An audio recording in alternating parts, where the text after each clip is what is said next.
Bismillahirrahmanirrahim. Assalamualaikum warahmatullahi wabarakatuh. Salam sejahtera untuk kita semua.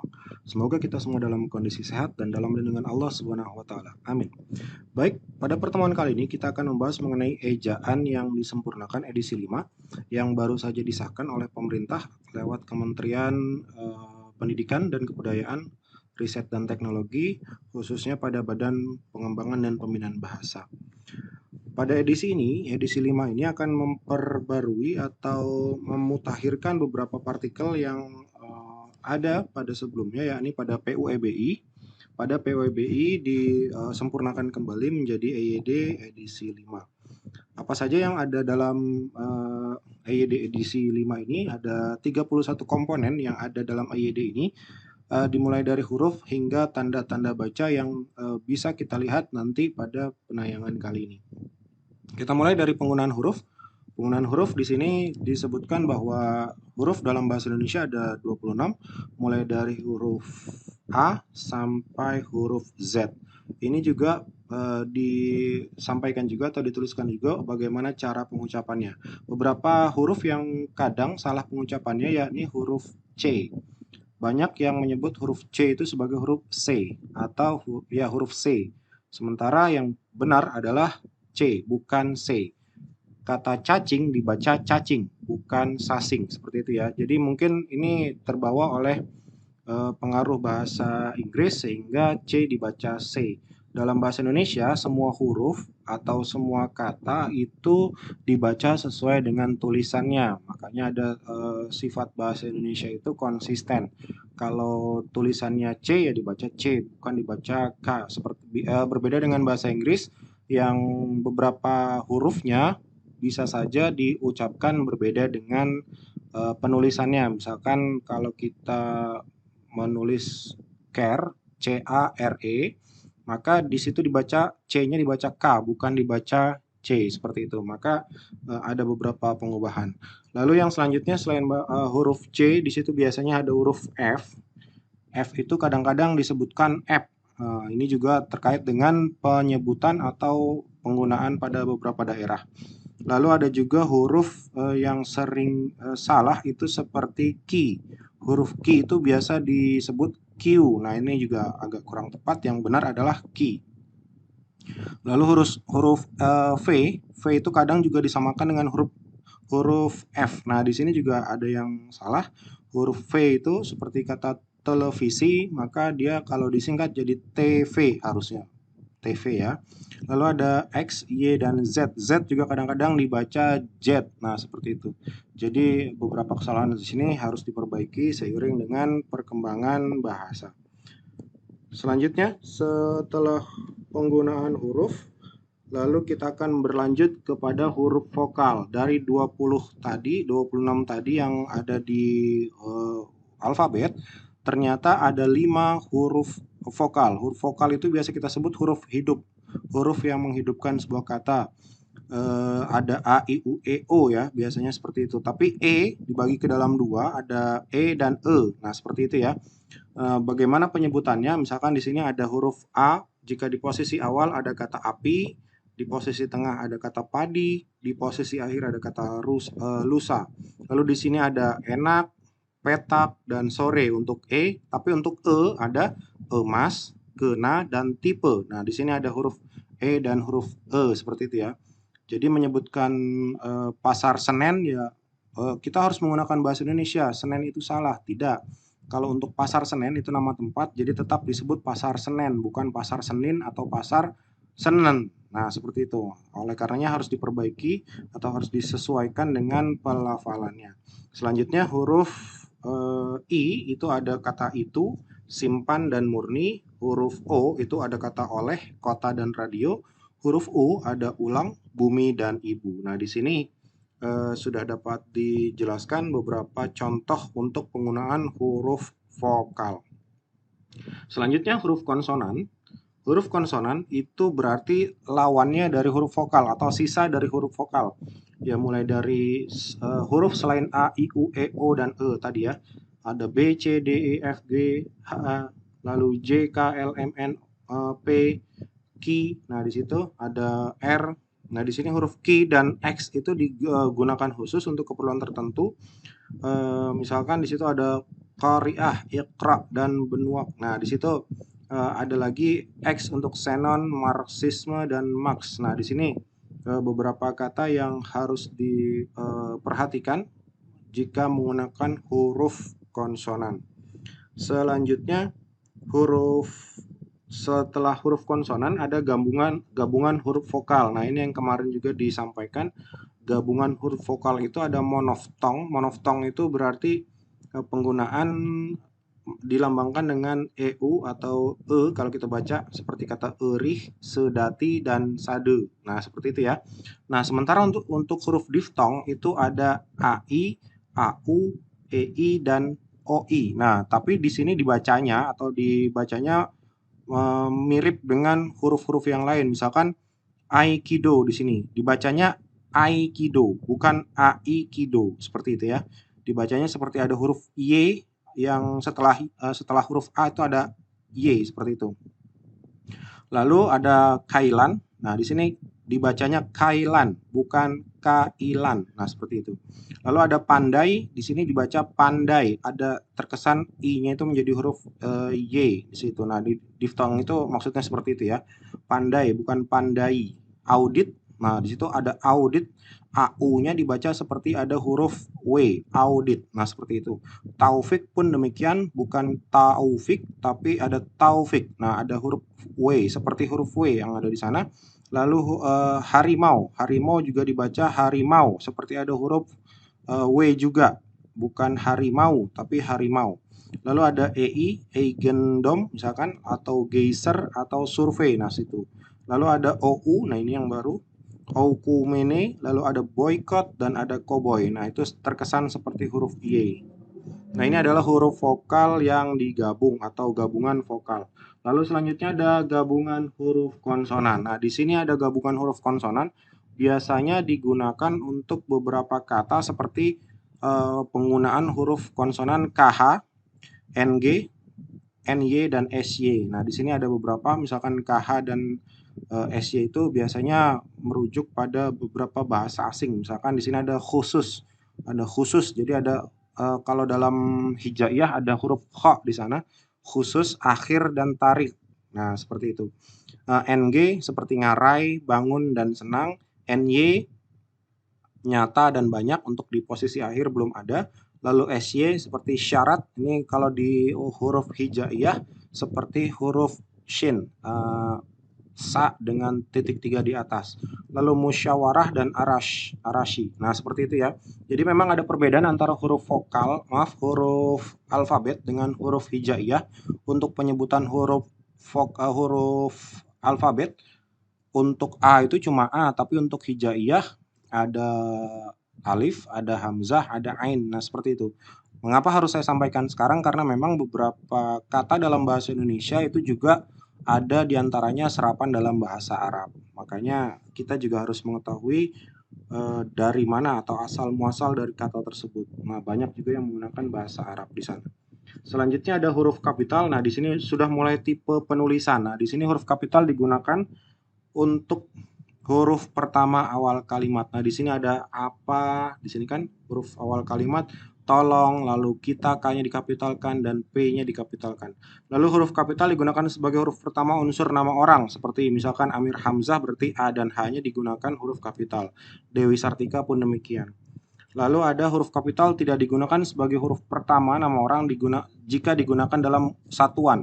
Jadi ampere itu nama orang, tapi karena dia digunakan sebagai satuan, maka ampere, misalkan 5 ampere, di situ tidak dianggap sebagai nama orang, melainkan nama satuan. Nah, di situ 15 watt juga demikian, nama penemunya, tapi karena di situ adalah satuan ukuran, maka dia disebut satuan ukuran, bukan menyebut nama orangnya atau tidak dikapitalkan.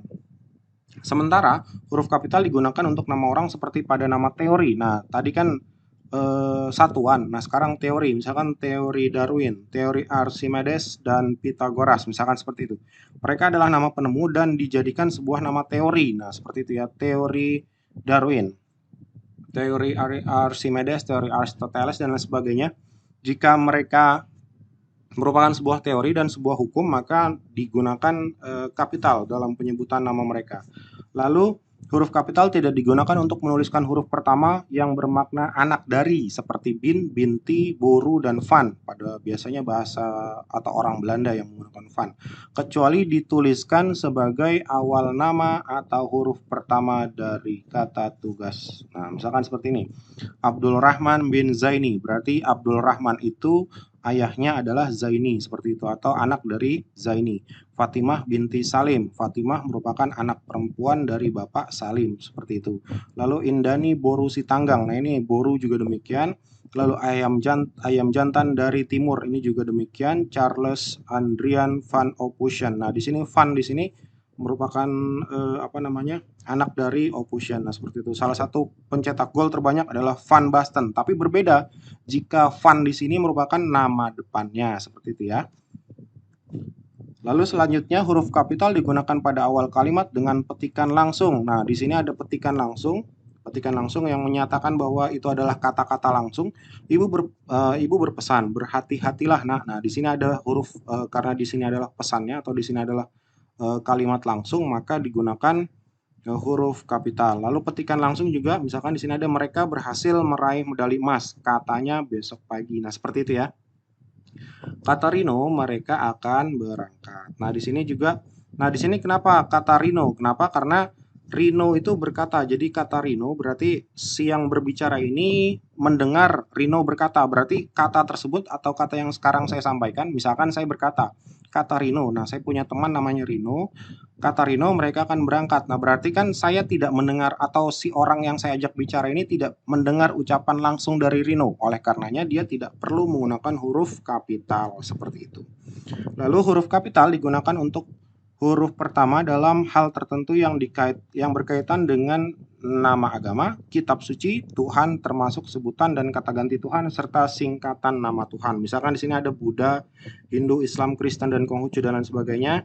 Lalu ada Al-Qur'an, Alkitab, Weda, Allah, Tuhan, dan lain sebagainya. Nah, di sini jika dihubungkan dengan nama Tuhan pun demikian, Allah yang Maha Kuasa, berarti YMK-nya juga digunakan huruf kapital. Pun demikian pada katanya menunjukkan jalannya karena rujukannya pada Tuhan, maka N-nya dikapitalkan.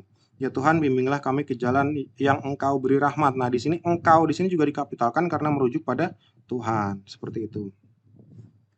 Selanjutnya huruf kapital digunakan sebagai huruf pertama unsur nama gelar kehormatan. Misalkan di sini ada nama kebangsawanan, nama keturunan, nama keagamaan atau akademik yang diikuti dengan nama atau orangnya. Jadi kalau ada nama orangnya maka gelar-gelar tersebut diberi diberi huruf kapital.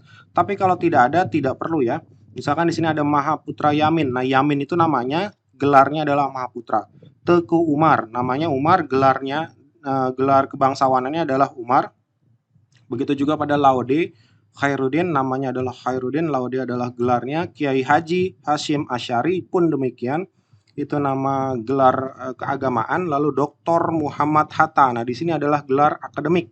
S3 berarti Dr. Muhammad Hatta. Lalu Irwan Syah Magister Humaniora. Nah, di sini Magister Humanioranya juga dijelaskan karena disebutkan Irwan Syah adalah Magister Humaniora, seperti itu ya. Tapi kalau tidak perlu. Nah, di sini huruf kapital digunakan sebagai huruf pertama nama gelar kehormatan sebagai sapaan. Nah, di sini sapaan ya. Selamat datang yang mulia. Nah, di sini sapaan kepada orang yang dimuliakan. Selamat berbahagia Raden. Nah, berarti sedang bicara dengan Raden. Terima kasih Kiai atau selamat pagi dokter. Silakan duduk Prof atau siap Jenderal. Nah, di sini jika itu adalah sebuah sapaan, maka dia harus menggunakan huruf kapital. Huruf kapital huruf kapital digunakan sebagai huruf pertama unsur nama jabatan dan pangkat yang diikuti nama orang yang digunakan sebagai pengganti nama orang, nama instansi, atau nama tempat. Nah, misalkan di sini ada huruf kapital jabatan lalu digunakan sebagai pengganti nama orang. Misalkan di sini ada Wakil Presiden Adam Malik di sini. Ada Perdana Menteri Nehru, lalu ada Profesor Anton M. Mulyono, ada Laksamana Muda Udara Hussein Sastra Negara, ada Proklamator Republik Indonesia, lalu ada Sekretaris Jenderal Kementerian Luar Negeri dan Gubernur Papua Barat di sini ya. Jadi misalkan gelarnya atau pangkatnya, di situ jabatan atau pangkatnya, lalu diikuti dengan nama orang, misalkan wakil presiden siapa, wakil presidennya ada Malik, berarti wakil presidennya dituliskan huruf kapital jika disebutkan nama orang atau nama tempatnya, seperti itu ya. Selanjutnya huruf kapital digunakan sebagai huruf pertama seperti pada nama bangsa, suku bangsa, dan aksara. Nah, di sini jika menyebutkan bangsa, misalkan bangsa Indonesia atau suku Dani, Tolaki, dan aksara Kaganga. Nah, di sini boleh menggunakan huruf kapital karena merujuk pada bangsa atau merujuk pada suku atau merujuk pada bahasa dan aksara. Tapi kalau tidak merujuk, misalkan tidak merujuk pada bangsa atau tidak pada kata turunannya, misalkan huruf kapitalnya ini ada dijelaskan pada nomor 12, huruf kapital tidak digunakan pada nama bangsa, suku bangsa, dan aksara yang berupa bentuk dasar kata turunannya. Nah, kan kata turunannya adalah Indonesia, tapi dia telah mendapatkan pengimbuhan, jadi pengindonesiaan kata asing. Nah, di sini Indonesianya tidak perlu dikapitalkan. Lalu Inggris merupakan letak geografis, tapi karena dia adalah turunan ke Inggris-Inggrisan atau diberikan imbuhan, maka ke Inggris-Inggrisan ini I-nya tidak perlu dikapitalkan. Begitu juga dengan ke Sunda-Sundaan, S-nya tidak perlu dikapitalkan karena merupakan kata turunan meskipun dia adalah nama suku atau bangsa, seperti itu. Lalu huruf kapital digunakan pada huruf pertama pada seperti nama tahun, bulan, hari, dan hari besar. Misalkan di sini ada tahun Hijriah. Nah, maka H-nya dikapitalkan. Hari Jumat pun demikian, Jumat ya, bukan Jumat. Tidak ada petik di atas. Kenapa? Karena di situ ada hanya A, bukan Ain. Lalu tarikh Masehi, lalu ada hari Galungan. Nah, di situ hari besar keagamaan semua, mereka harus menggunakan huruf kapital. Lalu huruf kapital digunakan untuk huruf pertama unsur nama peristiwa sejarah, misalkan Konferensi Asia Afrika (KAA). Lalu proklamasi, jika urusannya dengan sejarah maka semuanya harus dikapitalkan pada awal kata, seperti itu. Lalu huruf kapital, huruf pertama peristiwa sejarah tidak digunakan sebagai nama ditulis dengan huruf non kapital. Misalkan gini, kami memperingati proklamasi kemerdekaan setiap tahun. Nah, di sini kan tidak ada urusannya dengan peristiwa sejarah.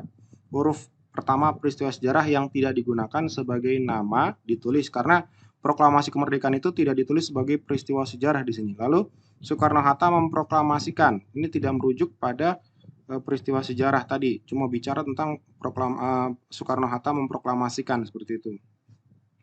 Selanjutnya ada huruf kapital digunakan sebagai huruf pertama nama geografi. Semua nama geografi, nama jalan, nama sungai, nama tempat, kelurahan, kecamatan, gang, sampai lantai, semuanya digunakan atau menggunakan huruf kapital pada awal kata, seperti itu.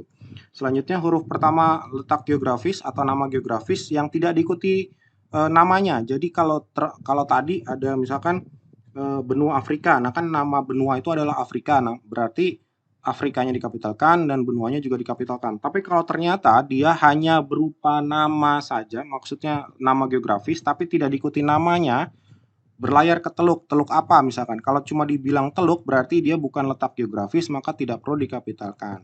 Mandi di sungai misalkan, S-nya tidak perlu dikapitalkan karena tidak disebutkan nama sungainya, kecuali jika disebutkan nama sungainya. Mandi di sungai Kapuas, maka S dan K-nya harus kapital, seperti itu.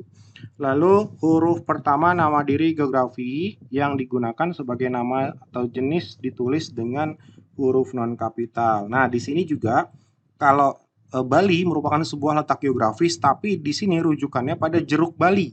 Jeruk Bali tidak merujuk pada letak geografis, tapi melainkan jenis jeruk, seperti itu. Sehingga tidak perlu dikapitalkan. Begitu juga dengan kacang Bogor. Kacang Bogor tidak merujuk pada tempat Bogor, melainkan jenis kacang Bogor, seperti itu. Nangka Belanda pun demikian, petai Cina pun demikian, kunci Inggris pun demikian. Seperti itu ya, tidak perlu dikapitalkan meskipun dia menyebutkan kata letak geografis atau nama negara. Catatan, di sini ada nama yang disertai nama geografis merupakan nama jenis yang dapat dikontraskan atau disejajarkan dengan nama jenis lain yang dikelompokkan. Misalkan di sini ada.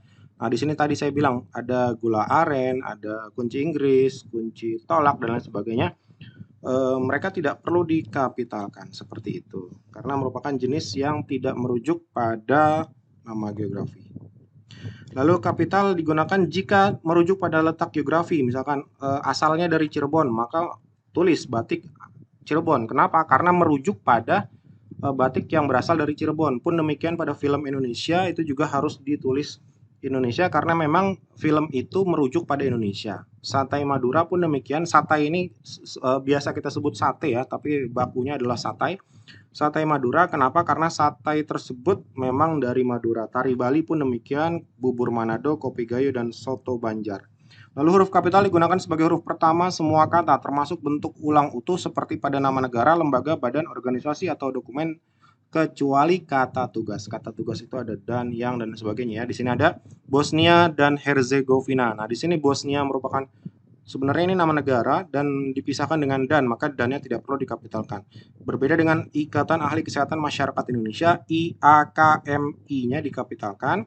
Kitab Undang-Undang Hukum Pidana atau KUHP. Nah, undang-undang di sini kan tidak disebutkan Kitab Undang-Undang Hukum Pidana, bukan KUUHP kan? KUHP. Nah, di sini yang disebutkan huruf kapital disebutkan untuk atau dituliskan untuk semuanya. Tidak undang-undang yang pertama dikapitalkan, undang yang kedua dinonkapitalkan, tidak seperti itu. Selanjutnya, huruf kapital digunakan sebagai huruf pertama setiap kata termasuk unsur bentuk ulang utuh dalam judul buku misalkan. Nah, di sini ada judul bukunya, buku dari Ave Maria ke Jalan yang lain. Kecuali jika ada kata tugas, lagi-lagi jika ada kata tugas maka tidak perlu dikapitalkan. Huruf kapital digunakan sebagai nama unsur singkatan nama gelar. Nah, di sini ada SE untuk sarjana ekonomi, maka dia harus dikapitalkan semua. Nah, di sini ya. Selanjutnya ada huruf kapital digunakan sebagai huruf pertama kata penunjuk hubungan kekerabatan seperti bapak, ibu, kakak, adik, dan lain sebagainya. Jika itu merujuk pada kata kekerabatan, misalkan kapan bapak berangkat, nah itu kan merujuk pada kata kekerabatan. Itu apa bu? Nah, bu itu juga merujuk pada kekerabatan. Catatan, kata Anda harus ditulis dengan huruf kapital dimanapun dia berada. Jadi untuk khusus kata Anda, dimanapun dia berada, huruf kata Anda itu huruf A-nya harus dikapitalkan. Untuk kata atau ungkapan yang digunakan dalam pengacuan ditulis dengan huruf kapital. Misalkan di sini, Bu, saya sudah melaporkan hal ini kepada Bapak. Nah, Bapak di sini di ujung di acuan, menjadi acuan, menjadi sumber. Nah, di situ.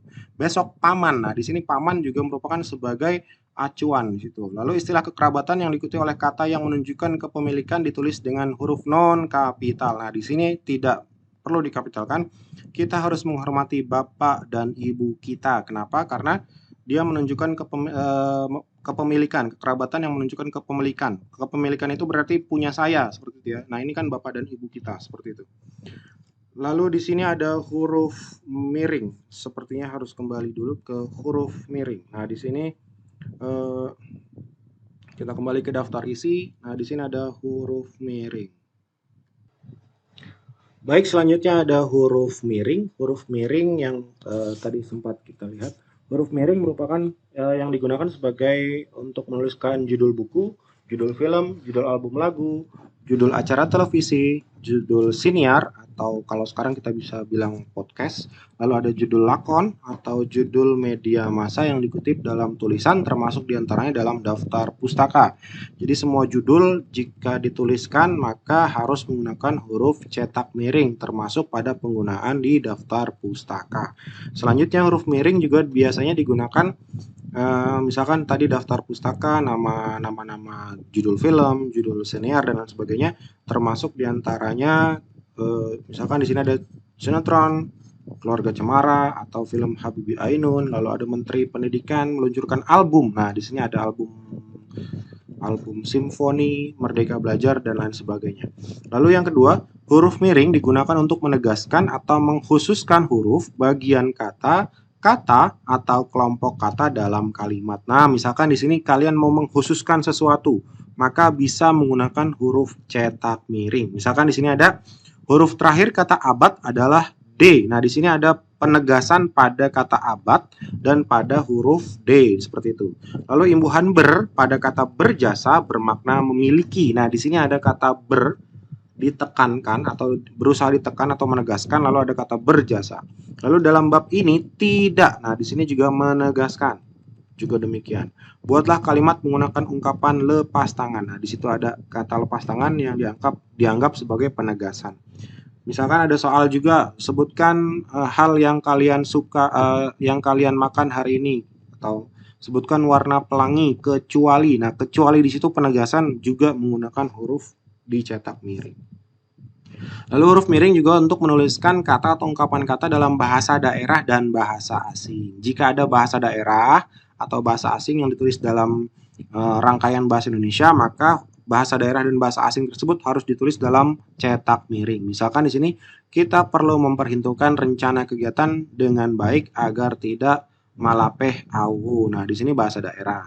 Lalu di sini ada nama ilmiah buah manggis adalah Garcinia mangostana. Nah, di sini juga bahasa ilmiah biasanya dari bahasa Latin.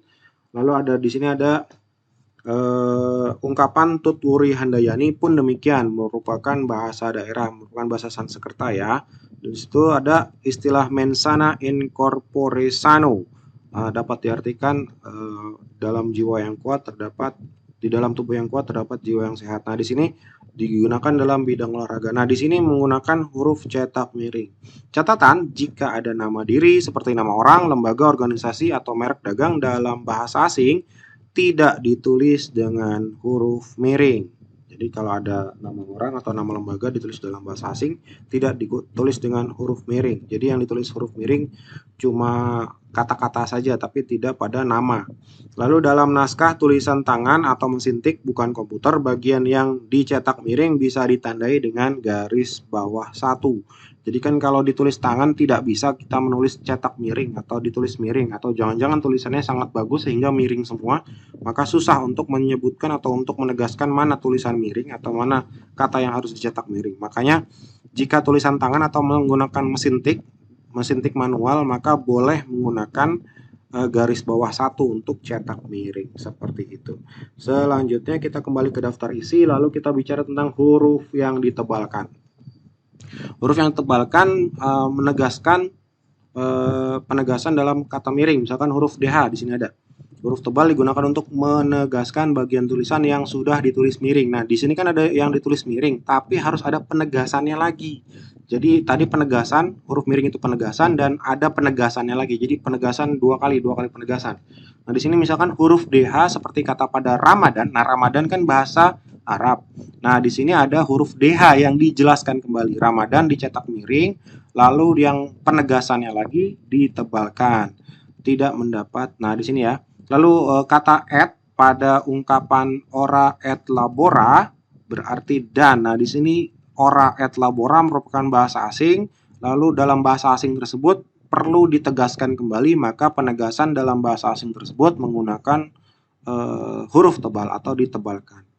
Jika ditulis dengan mesin tik atau tulis tangan, maka boleh menggunakan tanda garis bawah 2. Jadi kalau garis bawah 1 merupakan cetak miring, kalau garis bawah 2 merupakan cetak tebal. Nah, di sini huruf tebal juga digunakan untuk menegaskan bagian karangan seperti bab dan subbab. Nah, di sini ada pendahuluan, dia menggunakan cetak tebal, dan subbab ini ada latar belakang masalah juga menggunakan cetak tebal seperti itu. Selanjutnya di sini ada penulisan kata. Nah, kita merujuk pada penulisan kata. Ini juga banyak penulisan kata, kata dasar. Nah, kata dasar itu seperti kantor ya. Kata dasar berarti kata yang belum mendapatkan imbuhan. Dia masih kata dasar atau kata yang mendasari. Nah, di sini ada kata berimbuhan, ada imbuhan, awalan, akhiran, sisipan, dan gabungan. Misalkan di sini ada kata berjalan. Berarti dia imbuhan. Kata dasarnya adalah jalan. Menulis, kata dasarnya tulis. Mendapatkan imbuhan pembaca, kata dasarnya baca, lalu mendapatkan imbuhan pe. Itu jika di awal. Jika di tengah atau disisipkan, mempermudah, itu ada r. Lalu ada dijual, semula, gelembung, kinerja, gergaji, dan sebagainya. Lalu ada gerejawati, gerejawi misalkan di sini. Lalu ada lukisan, lalu ada sukuisme. Lukisan berarti lukis tapi mendapatkan imbuhan akhiran an. Sukuisme pun demikian. Selanjutnya kata yang terdapat dalam bentuk terikat ditulis serangkai. Nah, di sini mengacu pada konsep keilmuan ya, ingat konsep keilmuan. Jika di sini ada adi merupakan imbuhan, lalu ada busana, adi busana, aerodinamika, antar golongan, anti kekerasan, awahama, dan lain sebagainya hingga oktahedron. Nah, itu merupakan kata di bidang keilmuan, maka harus ditulis serangkai atau digabung, jangan dipisah. Lalu kata yang diawali dengan huruf kapital mendapatkan bentuk terikat, misalkan penulisan huruf kapital tapi ternyata mendapatkan bentuk terikat dirangkaikan dengan kata hubung, misalkan non Indonesia, karena di sini merujuk pada kata Indonesia, maka kata non ini, non itu menunjukkan bentuk terikat atau imbuhan. Nah, di sini karena merujuk pada letak geografis atau merujuk pada negara, maka digunakan kata atau tanda hubung. Lalu kata yang ditulis dengan huruf miring dapat bentuk terikat, juga kata hubung atau kata hubung juga, misalkan anti. Anti di sini juga sebuah kata hubung, lalu mendapatkan tanda hubungnya juga. Pasca reshuffle, super jegek misalkan, dan lain sebagainya. Lalu bentuk kata maha juga demikian, jika mendapatkan kata dasar maka mengacu pada nama Tuhan terpisah dengan awalan huruf kapital sebagai pengkhususan. Misalkan di sini ada yang maha esa, di situ mahanya dikapitalkan. Tuhan yang maha kuasa, itu juga. Yang maha pengasih pun demikian. Bentuk kata ulang di sini ada nomor 2. Bentuk kata ulang ditulis dengan tanda hubung juga dan ditulis lengkap ya. Jadi tidak bisa anak-anak itu ditulis anak lalu ada huruf atau angka 2 seperti itu ya. Berjalan-jalan ditulis secara lengkap.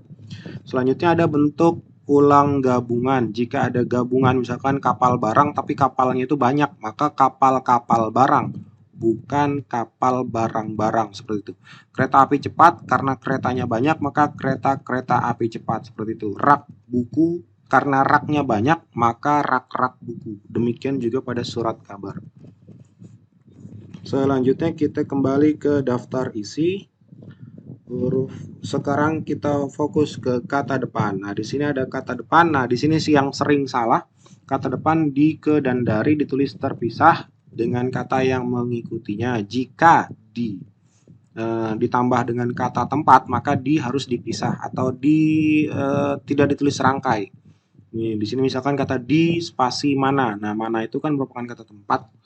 Mereka ada di mana-mana. Kain itu disimpan di dalam lemari pun demikian. Seperti itu.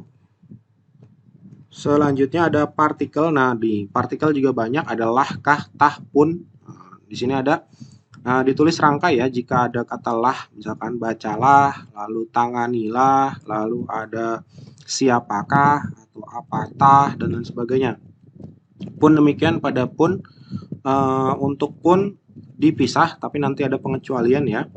Pun dipisah, misalkan apapun berarti apa, spasi pun, kecuali. Nah, ada di sini ada kecuali. Nah, di sini ada kecuali 3 nih. Bentuk pun yang mendapatkan penggabungan yang ditulis rangkai, adapun, andai pun, maupun. Nah, itu kecuali ini semuanya dipisah. Jadi ada 1 2 3 4, ada 12 kata atau lebih 15 kata. Ini harus digabung atau ditulis serangkai. Selanjutnya ada partikel per untuk menyatakan demi, tiap, mulai, atau melalui, ditulis terpisah. Nah, ini dia. Mereka masuk ke dalam ruang rapat satu per satu. Ini menyatakan demi ya, satu demi satu. Nah, satu per satu per spasi satu, demikian. Lalu harga kain itu Rp50.000 per meter. Ini menyatakan tiap meter per spasi meter. Karyawan itu mendapat kenaikan gaji per 1 Januari. Berarti per di sini mulai ya. Mulai 1 Januari. Lalu dia menghubungiku per telepon. Nah, per telepon ini pun demikian merujuk pada kata melalui atau via. Selanjutnya untuk penulisan singkatan. Singkatan untuk nama gelar, nama orang, sapaan, dan pangkat diikuti dengan tanda titik pada setiap unsur singkatan tersebut. Di sini ada Abdul Haris Nasution, AH Nasution, lalu ada H Hamid, ada Suman HS. Nah, misalkan nama saya Fajar Kurniadi, jika mau disingkat Fajar spasi K titik boleh. Atau jika Fajarnya mau disingkat Fajar Kurniadi misalkan, maka F titik Kurniadi, F titik spasi Kurniadi, seperti itu ya. Nah, untuk gelar akademik pun demikian, misalkan ada SKM, Sarjana Kesehatan Masyarakat, SKOM, Sarjana Komputer, SSOS, Sarjana Sosial, SP berarti spesialis ya, SPA berarti spesialis anak, Raden Mas Syahid, dokter, doktor. Nah, di sini ada doktor dan dengan doktor. Dokter itu profesi, doktor merupakan sebuah jabatan akademik atau gelar akademik S3. M.Hum, Magister Humaniora dan lain sebagainya. Lalu singkatan pada nama orang dalam bentuk inisial ditulis tanpa tanda titik. Misalkan nama Lilis Suryaningsih atau nama saya Fajar Kurniadi. Jika ditulis inisial FK, maka tidak perlu ditulis dengan titik. Langsung saja F, langsung K. Tidak perlu F titik K seperti yang tadi. Lalu singkatan yang nomor 3, singkatan termasuk akronim yang terdiri dari huruf awal setiap kata. Nah, di sini kan ada huruf awal. Tidak ditulis dengan tanda titik dan harus ditulis dengan huruf kapital. Misalkan di sini ada KTP. Nah, di sini kan yang dikapitalkan adalah K pada kata kartu, T pada kata tanda, dan P pada kata penduduk. Maka KTP merupakan huruf awal dalam kata atau kalimat kata kartu tanda penduduk, maka KTP tersebut harus dikapitalkan tanpa tanda titik. Berbeda dengan KTP, nah jika ini terdiri dari lebih dari 2 huruf yang lazim digunakan dalam dokumen atau surat menyurat diikuti dengan tanda titik, misalkan DKK di sini ada dan kawan-kawan di situ. Lalu ada dan lain-lain urusannya dengan surat menyurat ya dan dokumen. Nah, di sini boleh menggunakan huruf non kapital tapi diakhiri dengan tanda titik. Selanjutnya singkatan yang terdiri dari 2 huruf yang lazim digunakan dalam dokumen. Surat menyurat diikuti dengan tanda titik pada setiap hurufnya. Nah, di sini ada atas nama A titik N titik, bukan A garis miring N ya, bukan ya. DA dengan alamat, SD sampai dengan UB untuk beliau, UP untuk perhatian. Nah, itu dengan tanda titik bukan dengan tanda garis miring. Lalu ada singkatan yang lazim digunakan dalam penulisan alamat menggunakan dengan 2 huruf atau lebih menggunakan tanda akhir titik. Misalkan ada gedung Tabrani, maka GD titik Tabrani, jalan JL Rawamangun. Nah, seperti itu. Gang GG Kelinci. Nah, gitu ya. Seperti itu. Selanjutnya singkatan satuan ukuran, misalkan timbangan, lambang kimia, dan mata uang tidak diikuti tanda titik. Misalkan di sini kilovolt ampere, kVA, tidak perlu tanda titik. Liter untuk L untuk liter, C untuk kuprum, Rp untuk rupiah, kilogram, dan kilometer tidak perlu dengan tanda titik.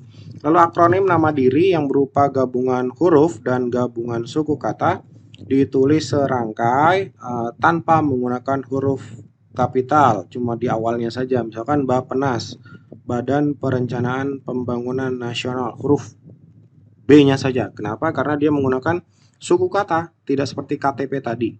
KTP menggunakan huruf, nah di sini suku kata. Bulog, Badan Urusan Logistik pun demikian suku kata, maka tidak perlu menggunakan huruf kapital secara keseluruhan, cukup di awalnya saja. Demikian untuk tanda singkatan. Lalu nanti ada akronim.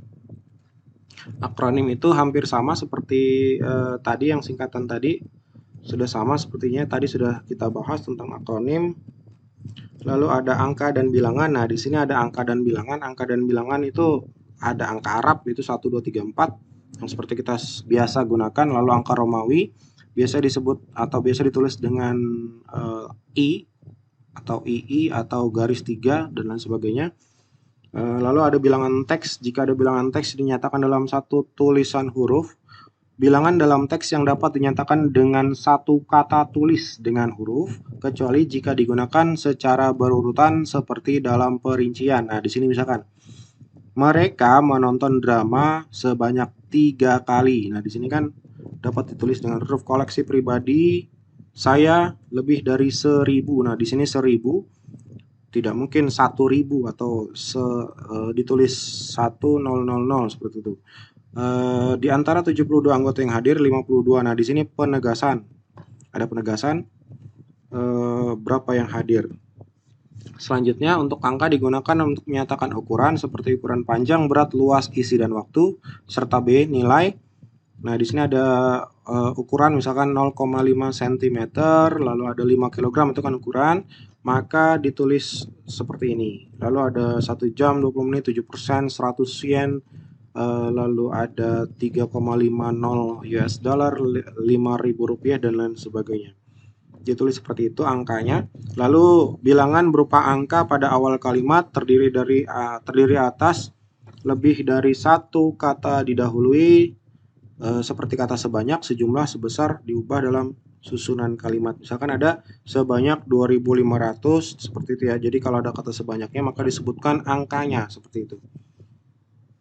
Lalu ada angka menunjukkan bilangan besar dapat ditulis sebagian dengan huruf dan agar lebih mudah dibaca.